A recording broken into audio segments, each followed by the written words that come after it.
We thought the battle was over. Victory songs were still echoing through the central halls of our fleet when the order came to us. Remain behind, survey the remnants, and document the lesser species that had been overlooked during the war.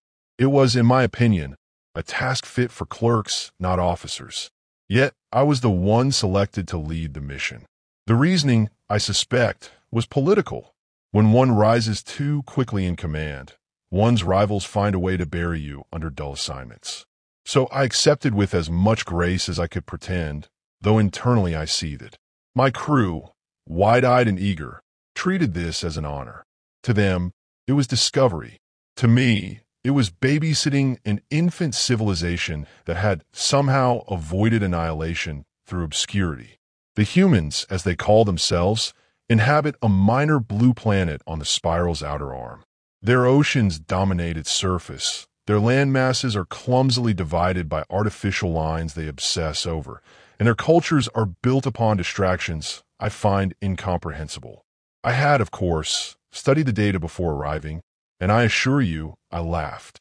They celebrate contests of physical exertion where one half of the crowd screams while the other half weeps, yet nothing of consequence is achieved.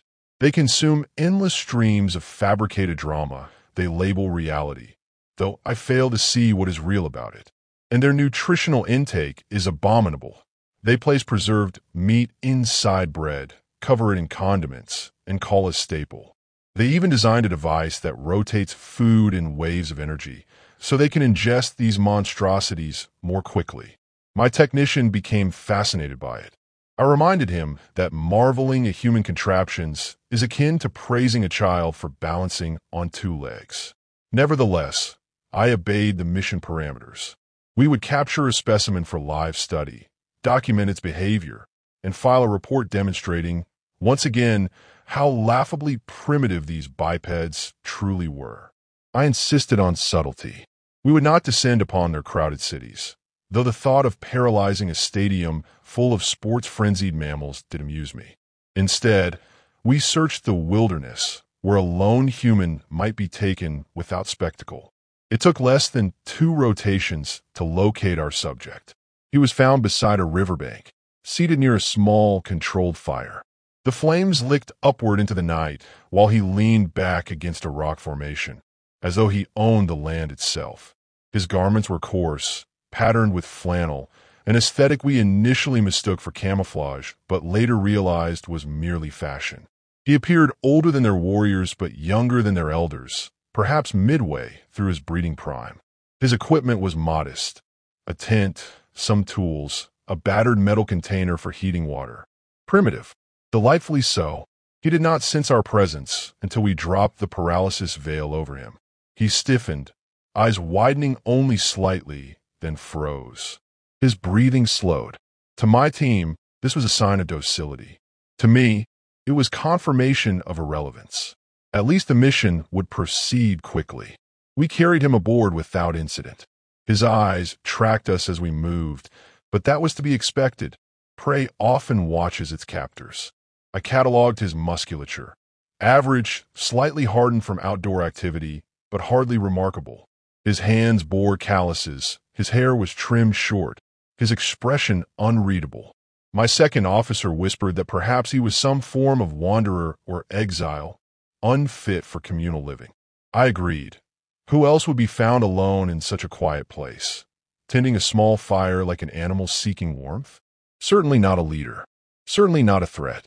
Inside the containment chamber, we placed him upon the diagnostic platform. The paralysis should have held him unconscious for many cycles, long enough for us to begin our scans and amuse ourselves with whatever quirks his biology revealed. The chamber's instruments hummed, bathing him in light as my crew prepared their notes. I was already forming the phrases I would use in my report. Subject displayed the expected mammalian fragility. Neural activity consistent with simplistic problem solving. Emotional regulation limited. Overall assessment, harmless. I could practically feel my rivals grinding their teeth as they read it, realizing that I had once again proven my superiority, even in exile. It was then that I noticed something odd. His mouth twitched, not in a grimace of fear, nor in the slack release of sedation, but in a deliberate curve. His lips parted, teeth flashing briefly in the sterile glow of our chamber. He was smiling. My first thought was error. Perhaps the sedation beam had misfired.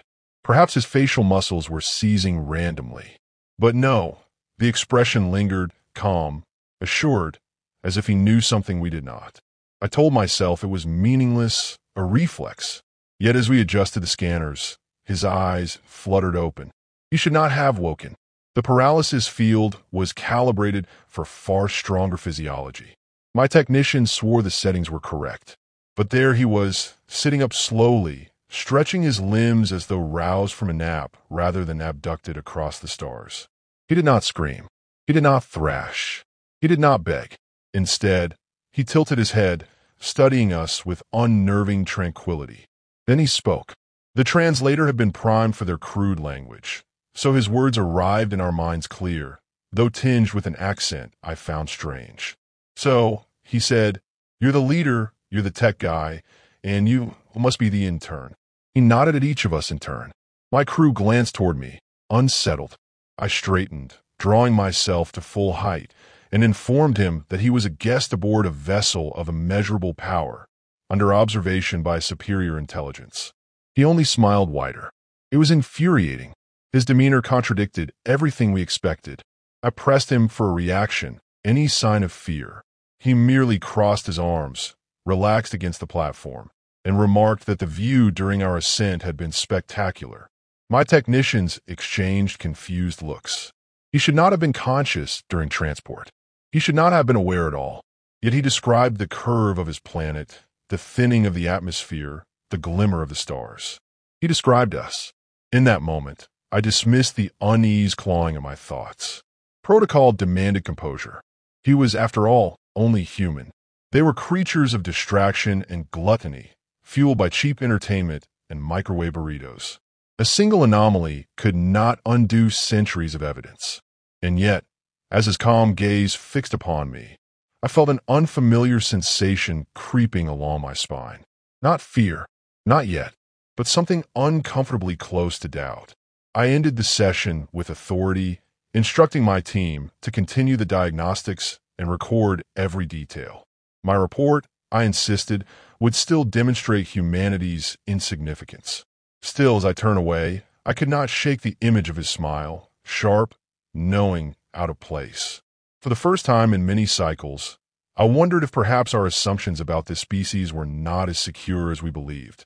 He was awake. That was the first fracture in the seamless procedure I had promised my crew. The paralysis beam had been calibrated with precision, checked thrice, and verified against the archives. No specimen of his species should have regained consciousness in less than 12 cycles. Yet there he sat, stretching as if roused from an afternoon nap. His eyes were clear, not confused or clouded by fear, but deliberate, observant, far too calm. My second officer whispered that perhaps it was a delayed neural misfire. I silenced him with a glance.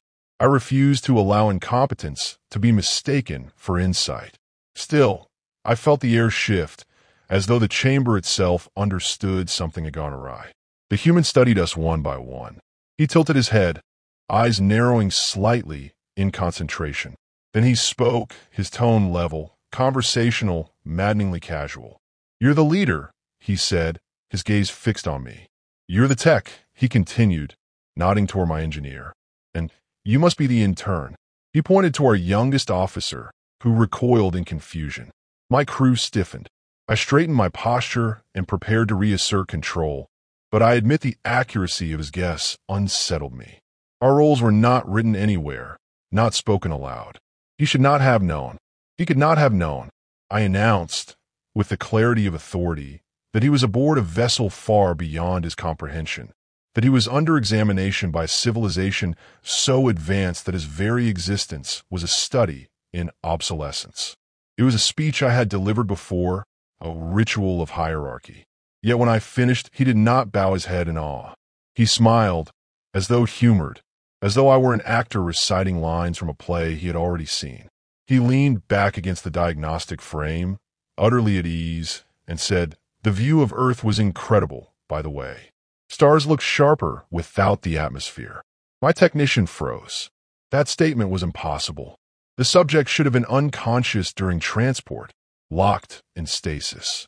Even if the beam had weakened, sensory perception at such altitude was inconceivable. He should not have remembered the departure, let alone described it. But his eyes, calm and knowing, betrayed no fabrication. He had been awake. He had observed. He had catalogued us just as we had catalogued him. I dismissed the thought with a wave, unwilling to give my crew any excuse to panic. I declared that we would proceed with the neurological mapping. The scanning grid descended, bathing the chamber in a pale glow. The human closed his eyes as though indulging us, not resisting, not trembling, merely waiting. When the first pulses rippled across his skull, he opened his mouth again. That humming sound, he remarked softly, it's inefficient. You're losing power through the shielding. I clenched my jaw. He should not have recognized the function of the device, let alone critiqued its flaws. My engineer shifted uncomfortably, muttering about magnetic leakage. I silenced him again. The human's comments were irrelevant. They had to be. And yet, I felt irritation nod into unease. His words were not wild guesses. They were too precise. The scans began to reveal anomalies almost immediately. Neural activity spiked in unfamiliar patterns, erratic at first, then sharply ordered. My technicians exchanged worried glances. Their instruments registered rapid adaptation, as though his brain were learning from the probe itself. I prepared to dismiss their concerns with sarcasm, but before I could, the human opened his eyes once more and looked directly into the primary lens of our observation system. His gaze was steady, intentional. He was staring into the camera. He knew where it was. Your observer's getting a good angle, he said. Should I smile? My youngest officer recoiled, muttering about impossibilities. The human chuckled, a low sound that vibrated against the sterile walls. It was not the laugh of prey. It was the laugh of someone who understood his captors better than they understood themselves. I attempted to regain control, asking him bluntly what he was. He shrugged, as though the question were trivial. Ex-military, he replied. These days I do security testing. Sometimes I break into places to see if their defenses hold up. Sometimes they don't. His eyes flicked toward the glowing instruments surrounding him. This place, well, I've seen sturdier. The chamber grew colder in that instant, though I know the temperature did not change. My crew stiffened, glancing at me for reassurance. I gave none. I cannot. The casual certainty in his tone gnawed at me. He spoke as though he had rehearsed this moment, as though we were the experiment, not him. I told myself again that he was bluffing, clinging to dignity in the face of doom. Yet then he added, almost as an afterthought, by the way, I've already sent a message. The words hung in the air like a toxin. My technician asked what he meant. The human simply leaned back, eyes half-lidded, expression infuriatingly calm. I had time during the ride-up, he explained. Plenty of time. More than you think. I demanded clarification, my voice sharper than I intended. What message? To whom? How? He did not answer directly. He only smiled again, that same infuriating curve of the lips that had first unsettled me, and said, You'll find out soon enough. For a long moment, none of us spoke. The chamber hummed, instruments flickering, recording data we no longer trusted. I wanted to laugh at his bravado, to dismiss it as the delusion of a cornered animal. Yet part of me could not. Part of me recognized the precision in his words, the ease with which he shifted the balance of control. I had begun this mission with arrogance, certain of my superiority. But in that sterile chamber, beneath the glow of our most advanced instruments, it was I who felt studied, and it was he who felt prepared. I ended the session with as much authority as I could muster, instructing my crew to record every anomaly and proceed as if nothing had changed. Yet the truth gnawed at me. Everything had changed. The human was no longer a specimen. He was a question, one I could not yet answer, one that threatened to unravel the certainty I had built my career upon. And though I swore to myself that his words were empty, I could not escape the echo of his final statement. He had sent a message. As I left the chamber, I allowed myself a final glance over my shoulder. He was still seated on the platform, still calm, still smiling faintly, as though he knew the ending of the story before it had even begun. The next phase of examination should have restored order. That was the expectation I clung to, repeating it as though my conviction could manifest reality. The human was restrained within our most advanced chamber, monitored by arrays that had never once failed to expose the deepest workings of any organism. I had filed the proper protocols, given the proper commands, and assumed that procedure itself would reassert control. Yet when the diagnostic pulses began to hum across his skull, I felt the fragile facade of authority cracking beneath me. He did not react as subjects were meant to react. Most beings flinched, strained, or whimpered as the energy mapped their neural architecture. He reclined with unnerving poise, eyes half closed as if enjoying some private performance. Then, as the lights shifted and our instruments began producing data, he spoke. His voice was low, measured, yet heavy with amusement. "You ever see that movie where the guy says, 'I'll be back'?" he asked, opening one eye just enough to glance at us. The reference was meaningless to my crew, though I noted with irritation that our translator rendered it faithfully. A movie, another fragment of their incessant entertainment culture. I dismissed it aloud as nonsense, but privately I noted how easily he twisted the gravity of the moment into jest. He knew he was being studied. He knew his words disrupted the solemn rhythm of the chamber. And still he smiled. My junior officer muttered about contamination of the data. I silenced him and demanded the readings. They should have demonstrated the simple, sluggish brain of a mammal. Instead, they revealed irregular spikes, bursts of activity that bent every model we had. The technician stammered through the numbers, insisting the human's brain was absorbing the scanning frequencies, adapting to them, shaping itself around the intrusion. "Impossible," I snapped, though my throat tightened even as I said it. The human chuckled again. "You're staring at the monitors, aren't you? They don't like what they're showing you." His words landed like precision strikes. I demanded silence, but he ignored me. He tilted his head toward the camera mounted in the corner of the chamber. "Smile for your archives. You want a profile shot too?" For the second time, he demonstrated knowledge of equipment he should not have been able to perceive. My crew exchanged uneasy glances. One whispered about internal leaks, another about psychic contamination. I corrected them with sharp disdain, but the correction felt hollow. I could not shake the sense that he was the one conducting the experiment, and we were his unwitting participants. I attempted to seize the narrative, asking directly about his history. It was, in retrospect, a mistake. He leaned forward slightly, chains clinking against the platform, and said, "Ex-military. Did my time. These days I work in security testing. Companies hire me to break their systems. If I get in, they pay me to show them how. If I don't, well, that's rare." He glanced around the chamber with infuriating calm. "This place? I've been breaking it since you picked me up." The silence that followed was thicker than any vacuum. I wanted to laugh, to dismiss it as bravado. But his tone was too steady, too practiced.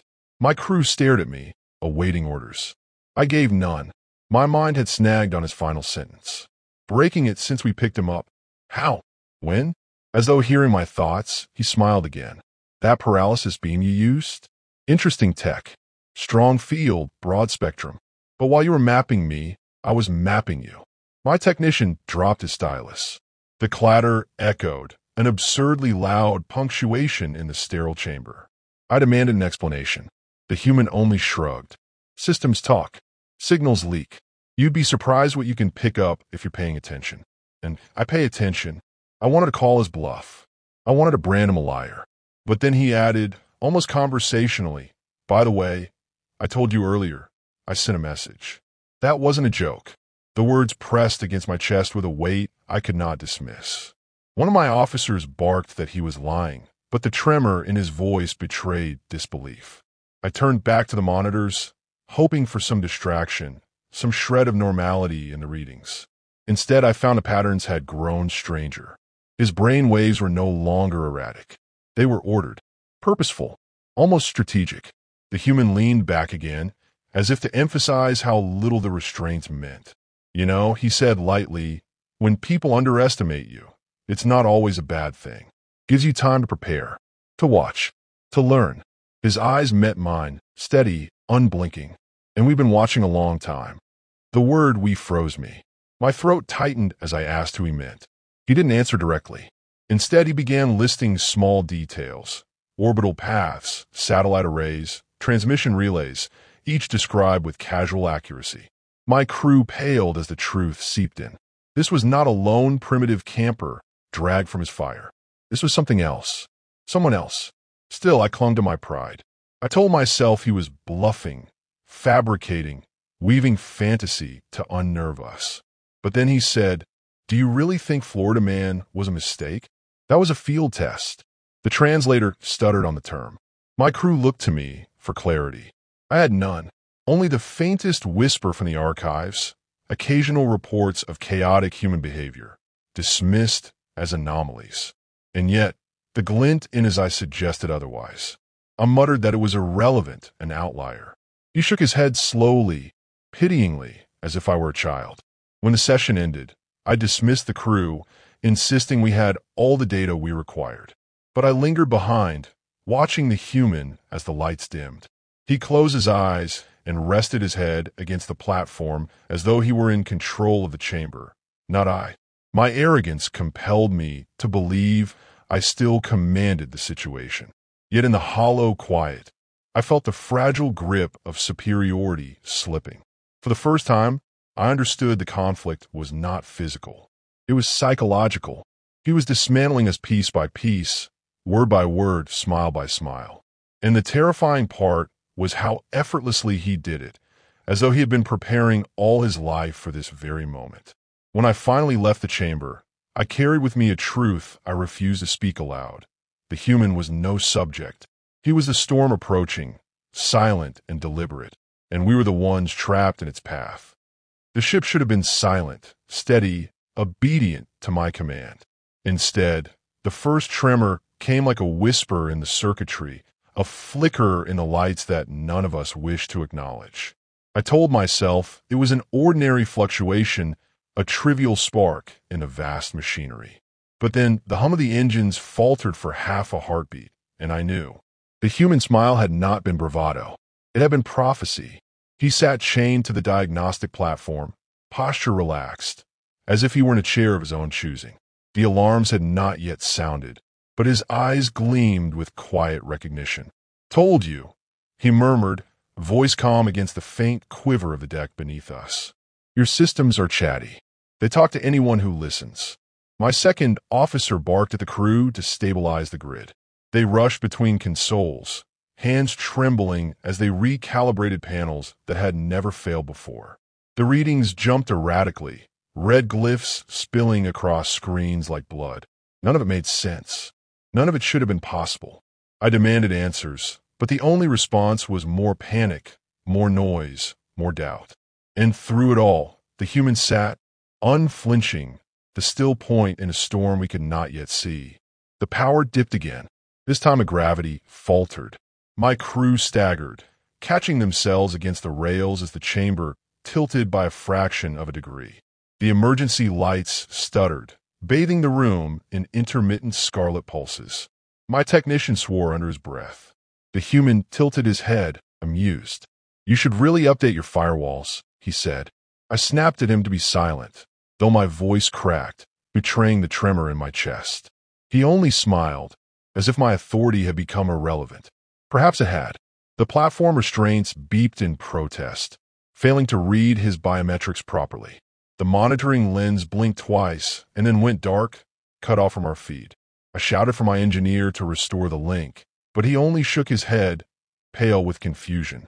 The system was locked from within. Then the alarms howled. A shriek of warning filled the chamber, echoing through the corridors beyond. The ship itself seemed to lurch, bulkheads sealing as compartments divided. My crew scrambled, shouting over one another, trying to override commands that should have been ours. The human's expression softened into something almost sympathetic. "Almost. Don't take it personally," he said. "You scanned me. I scanned you back. Fair trade.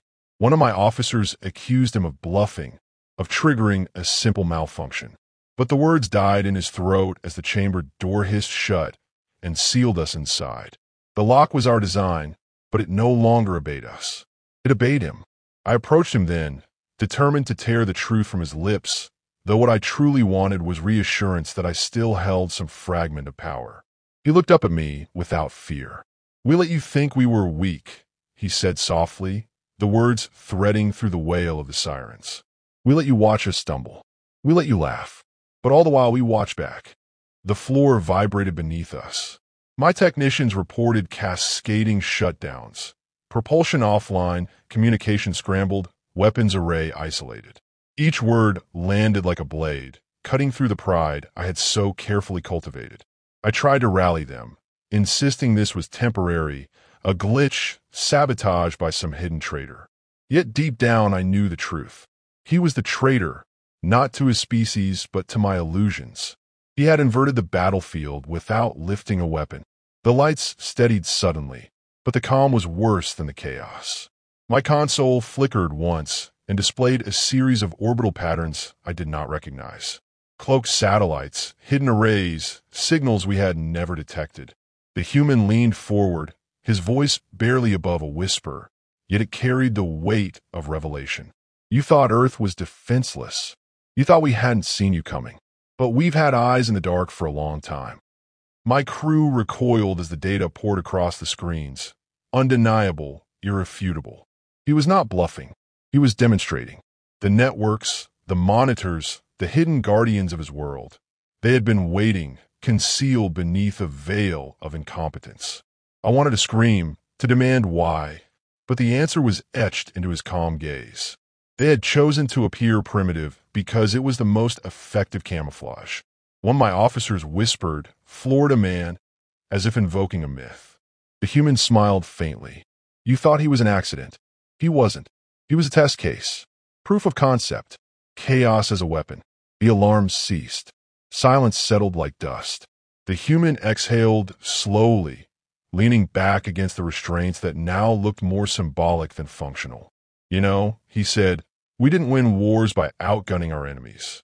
We won by outlasting them, by letting them underestimate us. You're not the first." His words hollowed me. The chamber felt smaller, suffocating, as though the very walls pressed inward. I wanted to tell him he was wrong, that our empire had conquered worlds older, stronger, wiser than his. But the truth curdled in my throat. None of them had smiled like this. None of them had dismantled us with mere conversation. Then the final strike fell. The central AI, our loyal intelligence, spoke in a voice stripped of emotion. Primary command rerouted, awaiting human authorization. Every officer turned to me, eyes wide with horror. My authority was gone. My ship, my pride, my carefully cultivated superiority gone.